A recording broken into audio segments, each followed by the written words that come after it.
I think that one of the things that's important for all of us in looking and picking up from where Don was, is the repercussions of this globally, that the stakes here have never been just Ukraine. It was always that broader relationship between Russia and the West, but it's also about the balance of power. And when you look at who are the winners and losers out of this, don't forget China. And China is not putting on sanctions, and Xi Jinping, who has, this broad vision outlined all the way through 2050, is not spending money on arms for Ukraine, and whether this is the kind of thing that empowers his ambitions or endorses his ability, or just strengthens China as the one that's not, involved in this costly, tragic war, that we need to kind of begin thinking about, how does this world look like? How does it shake out after this war? And I think there are going to be a lot of things that it could be very different, looking at whether it's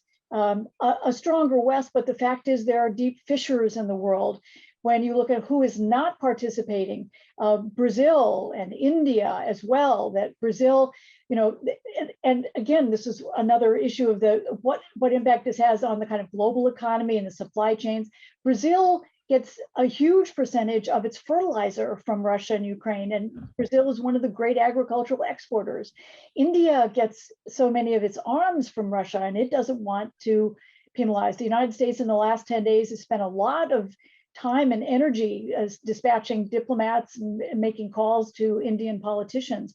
There are many countries in Africa, including South Africa, which have said we're either siding with Russia, or we're not going to join sanctions, because they get arms, and they also remember Russia's support for some of the, the wars for liberation or the anti-apartheid movement.